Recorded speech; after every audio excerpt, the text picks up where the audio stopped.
Hello, myself Manoj Kumar Gupta, Senior Faculty in Physics Department, Resonance Kota.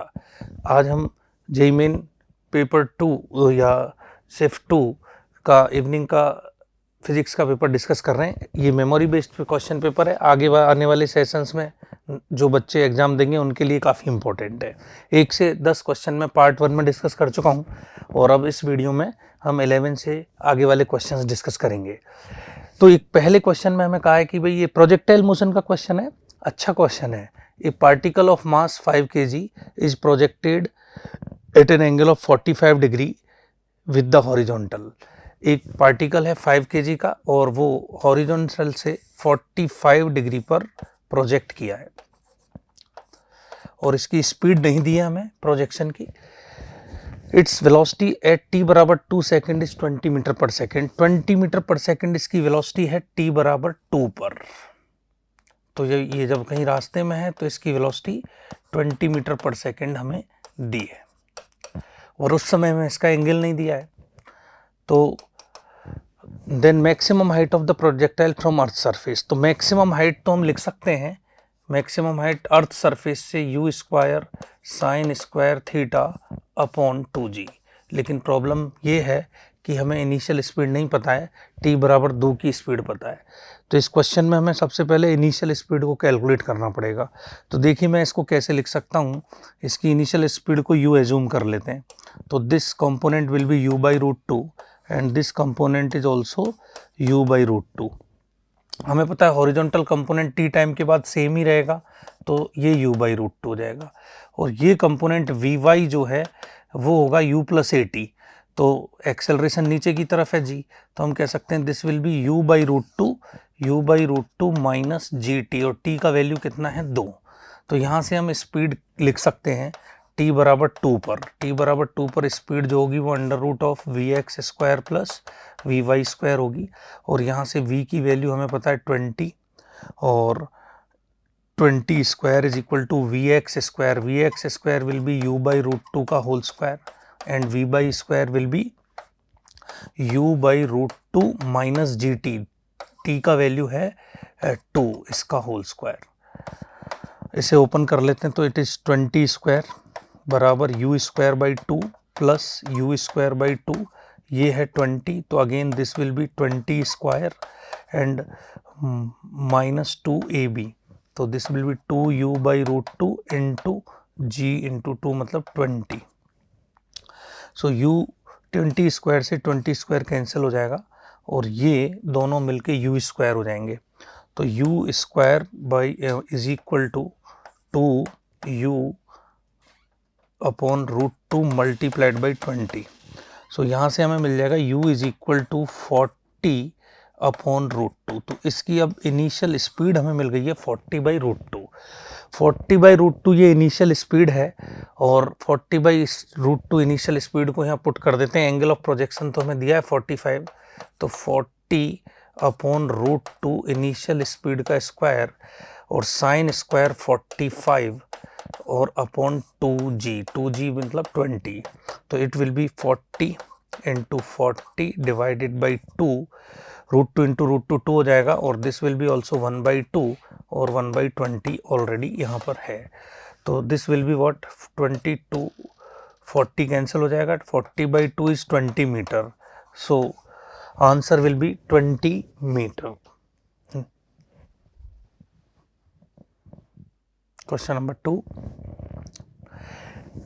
In potentiometer circuit, a cell of EMF E was balanced for balance length of 250 cm.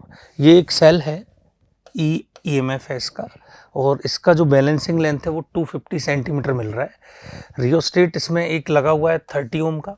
Potentiometer wire का जो resistance है वो 20 ओम given है। ठीक है। Length of the potentiometer wire भी 10 metre given है। तो हमें ये सेल का ईएमएफ कैलकुलेट करना है। तो this EMF will be what potential gradient into balancing length.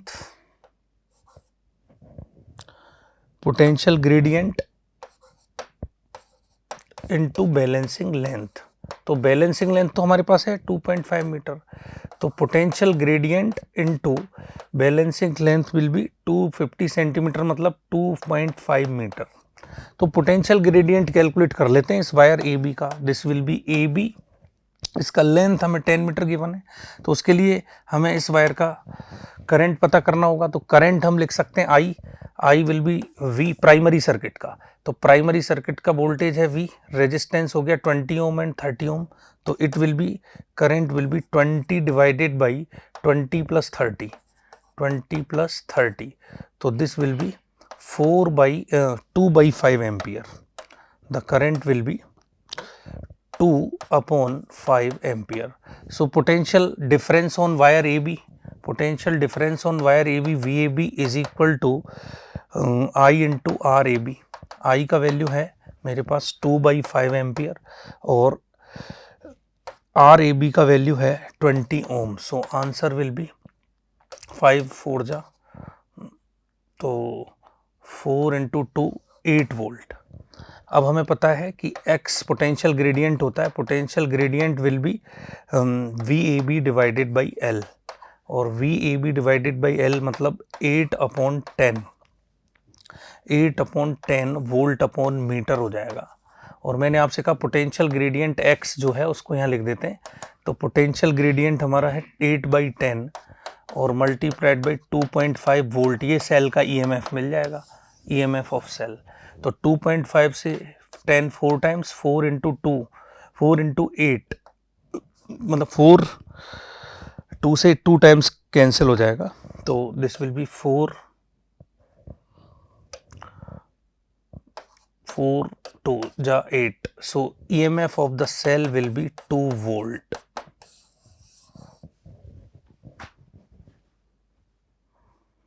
Next question, question number 13।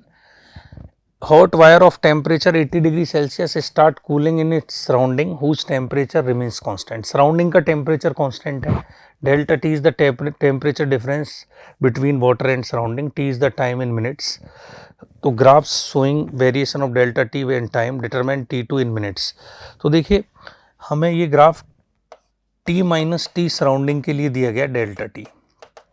एक और इन्फॉर्मेशन क्वेश्चन में गिवन है कि इनिशियल टेम्परेचर 80 है और इनिशियल टेम्परेचर डिफरेंस यहाँ से शुरू हुआ है कूलिंग होना, T माइनस टी एस का वैल्यू 60 है, तो यहाँ से हम T माइनस टी सराउंडिंग को 60 लिख सकते हैं इनिशियली, तो this will B T initial 80 है, T initial is given 80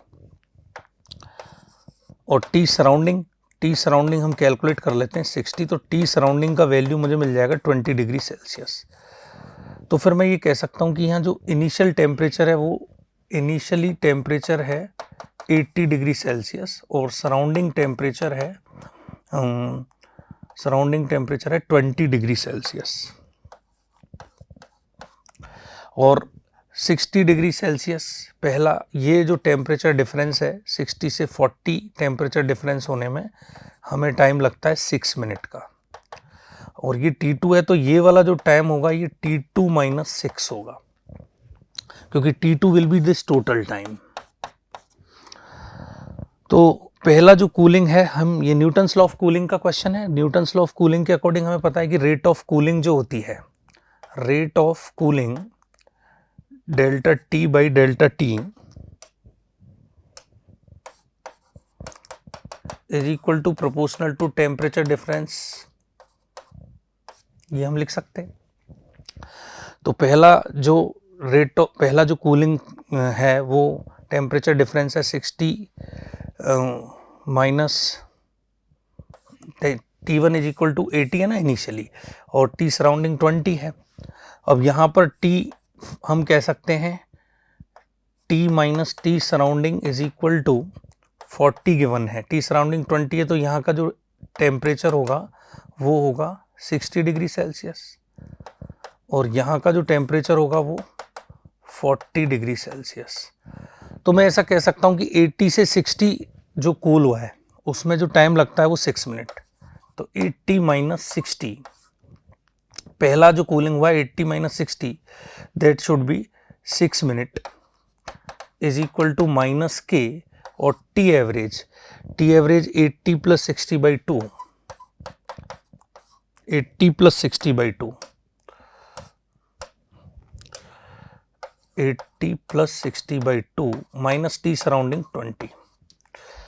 next जो टाइम है वो है नेक्स्ट टेम्परेचर। यहाँ टेम्परेचर डिफरेंस 40 है, लेकिन यहाँ जो वाटर का टेम्परेचर होगा वो 60 होगा, तो 60 और यहाँ वाटर का टेम्परेचर होगा 40, तो 60 से 40 कूल होने में जो टाइम लगेगा वो हमें पता है T2 - 6, क्योंकि मैंने आपको कहा कि ये टोटल टाइम T2 है, तो जो डिफरेंस होगा वो T2 - 6 होगा, and that should be equal to -K, और 60 से 40 का average 60 plus 40/2 minus again surrounding temperature this. तो इन्हें हम डिवाइड कर देते हैं, तो this will be 20/6 multiplied by T2 - 6 upon 20 is equal to, K cancel out हो जाएगा, this will be 70 - 20 50 and divided by this will be 60 plus 40 sorry, this is not 50, 80 plus 60, 80 plus 60 divided by 2, 80 plus 60 divided by 2 is 70, और 70 minus 20, 70 minus 20 होगा ये, और ये होगा 50 minus 20. So what is answer? 20 तो cancel हो गया, तो T2 divided by 6, T2 minus 6 divided by 6 is equal to 50 divided by 30. So this will be 3 2 ja. So we can say T2 minus 6 is equal to 10 and T2 is equal to 16 minutes. तो यहाँ जो time होगा वो 16 minute होगा। Question number 14. Two identical small blocks of same charge Q into 10⁻⁷ are placed on a rough surface of distance L from each other. Mass of each block is 10 gram and coefficient of friction for each block is 0.25. If both the charges are equilibrium then find L. तो I think थोड़ा सा इस question में correction होना चाहिए, क्योंकि दोनों charges जो हैं देखिए ये m है, मेमोरी बेस्ड है एक्चुअली, और जो बच्चों से इन्फॉर्मेशन मिली है उसके अकॉर्डिंग उन्होंने लिखवा दिया है। बाकी ये डिस्टेंस यहाँ होना चाहिए कि मिनिमम से थोड़ी ज़्यादा होनी चाहिए। देखो मैं बताता हूँ क्यों। ये Q चार्ज है और ये Q चार्ज है, और यहाँ पर एक इलेक्ट्रोस्टैटिक रिपल्सन फोर्स होगा KQ²/L², फ्रिक्शन से बैलेंस हो जाएगा। तो मैं कह सकता हूँ कि KQ²/L² is equal to F, लेकिन हम जानते हैं कि फ्रिक्शन जो है वो लेस देन और इक्वल टू होगा F लिमिटिंग, और लिमिटिंग फ्रिक्शन की वैल्यू दे रखी है हमें μmg। तो हम कह सकते हैं कि ये जो KQ²/L² है, KQ²/L², it should be less than or equal to μmg. So L should be greater than or equal to, L should be greater than or equal to under root of μmg, sorry, under root of KQ² upon μmg, KQ² upon μmg। इसका मतलब L का value एक minimum distance से ज़्यादा आना चाहिए।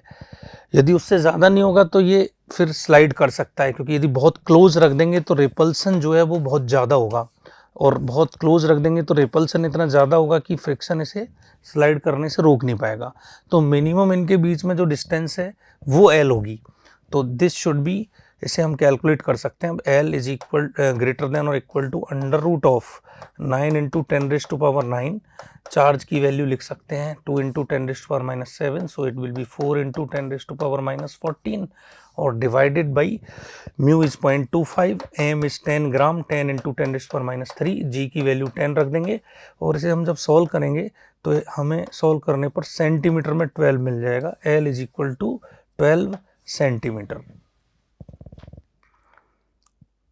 Next question, question number 15.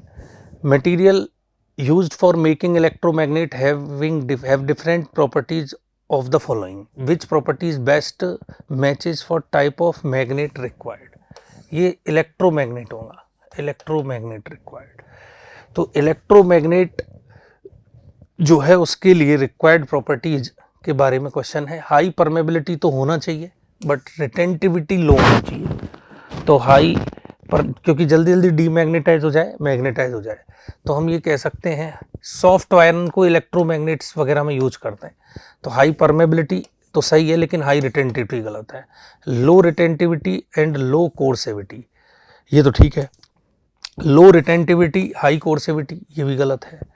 And high permeability high कोर्सिविटी भी गलत है, तो क्योंकि कोर्सिविटी कम होनी चाहिए। हाई कोर्सिविटी ये भी गलत है। So best possible answer will be 2। Next question, ये भी बहुत सिंपल क्वेश्चन है। Reactance may be zero if L and C are connected in AC circuit. तो एसी सर्किट में एल और सी को कनेक्ट किए जाएं तो रिएक्टेंस जीरो हो सकता है, क्योंकि रिएक्टेंस तो एक्सएल माइनस एक्सी होता है। और जब भी एक्सएल बराबर एक्सी होगा, एक्सएल बराबर एक्सी जब भी हो जाएगा, जैसे रेजोनेंस सर्किट में तो होता ही है, और जब भी रेजोनेंस सर्किट होते हैं एक्सएल बराबर एक्सी होता है, तो एक्सएल बराबर एक्सी वाले सर्किट्स में रिएक्टेंस की वैल्यू क्या हो जाएगी? जीरो। सो ये तो सही है। Statement 1 is true. True. Average power can never be zero. Average power कभी जीरो नहीं हो सकती, ऐसा नहीं है।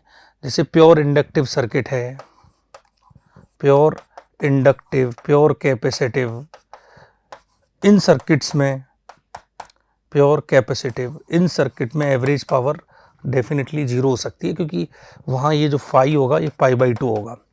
और पी एवरेज का फॉर्मूला होता है V R M S I R M S cos phi. तो हम कॉस फाई को जीरो मिल्स देख सकते हैं। तो यहाँ पर हम कह सकते हैं कि statement 2 average power can never be zero, ये फॉल्स हो गया। तो statement 1 is true and statement 2 is false. हाँ, best answer will be 3। Next question, question number 17.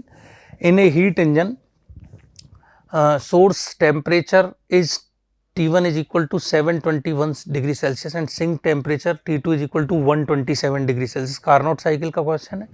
तो हमें कहा गया है कि सोर्स का टेम्परेचर 727 डिग्री सेल्सियस, इसका मतलब इट विल बी 1000 केल्विन। और सिंक है, तो सिंक का टेम्परेचर जो है वो गिवन है 127 डिग्री सेल्सियस, जिसको हम 400 केल्विन कह सकते हैं। 400 प्लस 273, यस, तो 400 केल्विन। और ये कार्नोट इंजन है। हमें ये कहा गया है कि ये जो सोर्स से हीट एब्जॉर्ब करता है वो 3000 किलो कैलोरी है। 3000 किलो कैलोरी ये हीट एब्जॉर्ब करता है।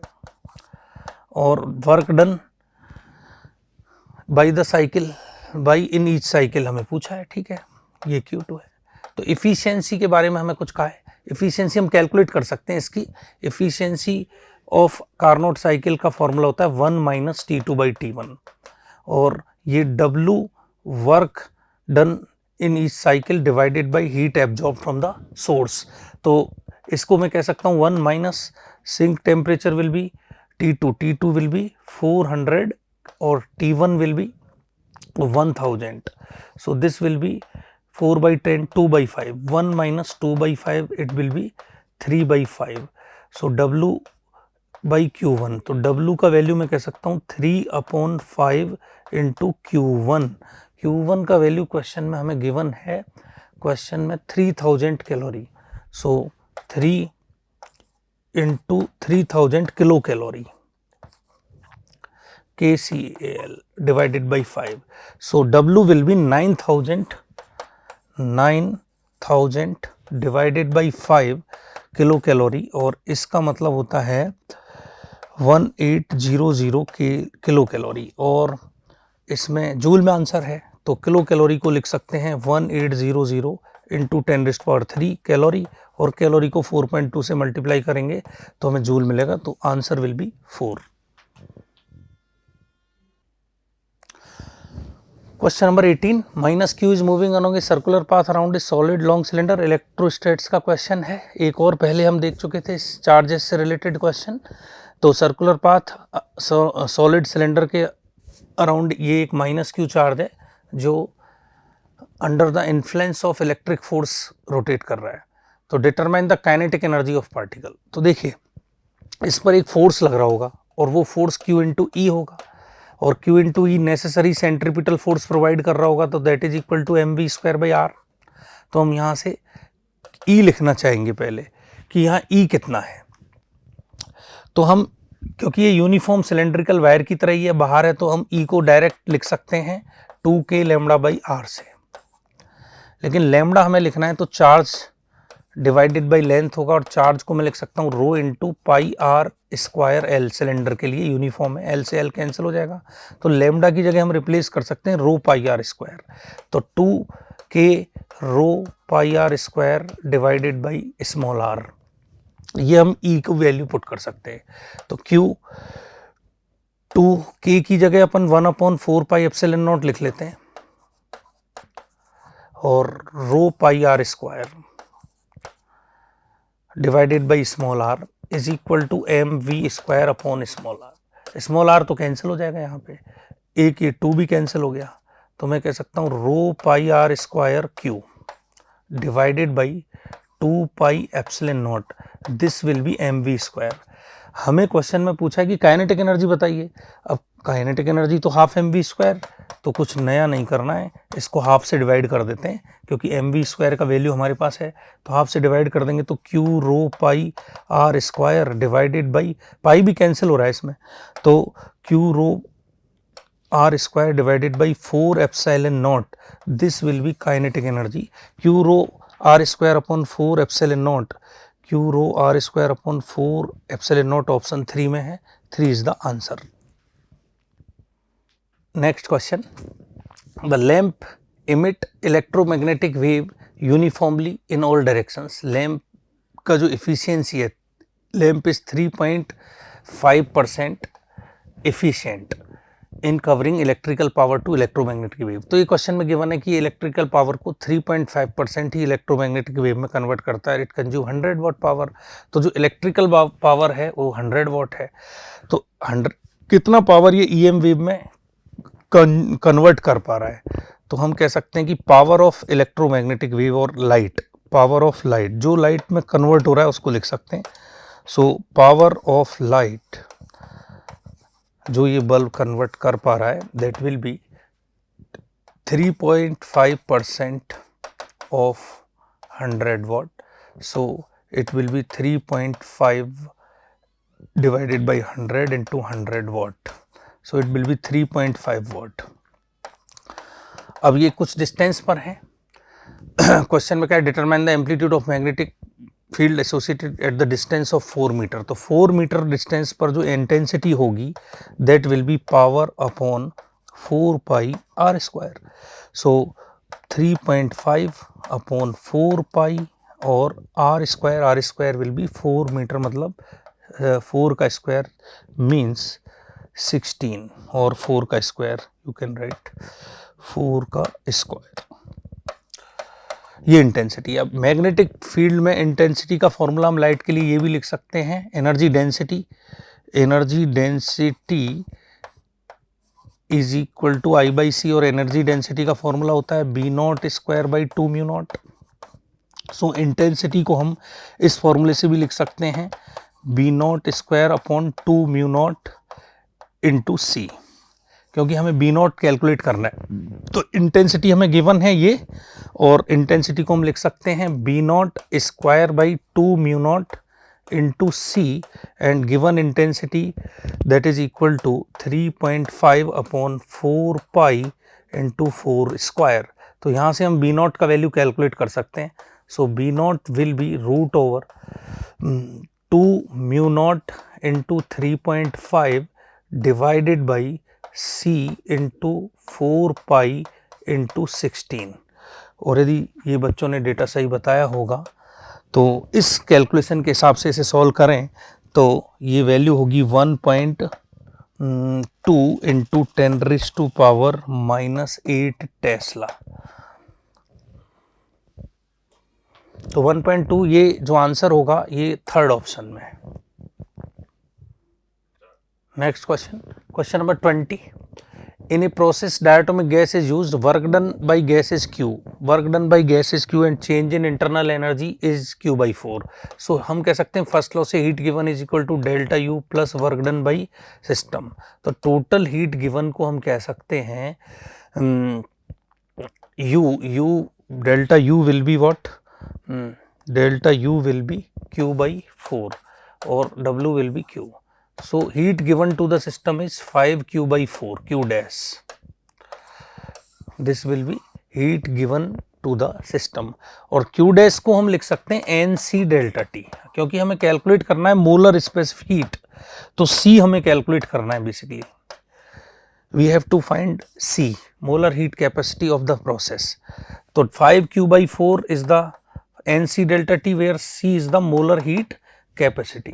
अब इंटरनल एनर्जी भी गिवन है, तो इंटरनल एनर्जी क्वेश्चन में गिवन है Q/4 that is delta U, और डेल्टा U को हम लिख सकते हैं NCV डेल्टा T, और बेसिकली गैस डायटोमिक है तो आसानी से हम मोलर स्पेसिफिक हीट कैलकुलेट कर सकते हैं. दोनों को डिवाइड कर दीजिए, इक्वेशन नंबर 1 इक्वेशन नंबर 2 को डिवाइड करेंगे तो Q dash by delta U, तो this will B 5/1 that will B C/CV. तो मोलर स्पेसिफिक हीट जो मिलेगी C प्रोसेस के लिए दैट विल बी 5CV, और डायटोमिक गैस के लिए CV का वैल्यू जो होता है वो 5/2R होता है, तो दिस विल बी 25/2R. तो molar specific heat of the process 25/2R होगी, जो ऑप्शन नंबर 2 में है. Option number 2 is the answer. Question number 21. A capacitor have some charge says Q coulomb.